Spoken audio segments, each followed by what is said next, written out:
Passons maintenant à l'aspect financier.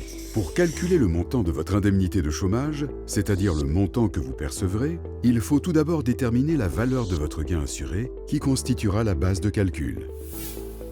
Votre gain assuré correspond à la moyenne du salaire brut réalisé au cours des 6 voire 12 derniers mois du rapport de travail.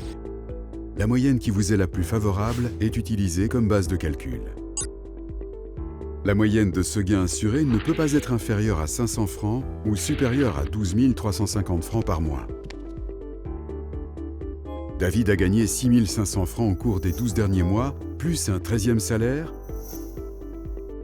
Son gain assuré est de 13 fois 6 500, soit 84 500 francs divisé par 12 mois, soit 7 041 francs. Pour Louise, qui n'a pas cotisé, le calcul est différent. Lorsqu'on est libéré des conditions relatives à la période de cotisation, le gain assuré est forfaitaire et se situe entre 434 francs et 3 320 francs en fonction de l'âge ou du niveau de formation. Louise, qui est diplômée en études universitaires et qui a 26 ans, a un gain assuré forfaitaire de 3 320 francs. Cette base étant établie, nous allons pouvoir calculer le montant de votre indemnité. Elle se situe à 80 ou à 70% du gain assuré en fonction de votre situation personnelle. Votre taux sera de 80% si vous remplissez au moins une de ces 3 conditions. Vous avez un enfant à charge, vous touchez une rente pour un degré d'invalidité de 40% au minimum, ou votre gain assuré est inférieur à 3 797 francs.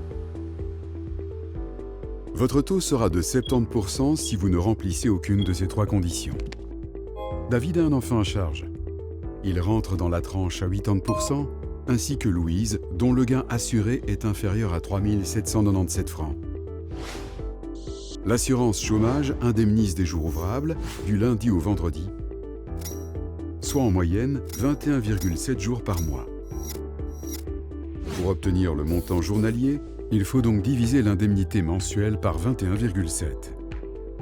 L'indemnité journalière brute sera pour Louise de 3 320 fois 80%, soit 2 656 divisé par 21,7, au total 122 francs 40, et pour David, 7 041 fois 80%, soit 5 632 divisé par 21,7, égale 259 francs 60.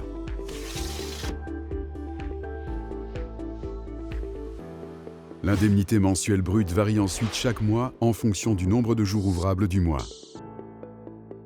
Pour un mois qui compte 20 jours ouvrables, Louise aura droit à une indemnité de 20 fois 122,40, soit 2 448 francs, et David de 20 fois 259,60, soit 5 192 francs.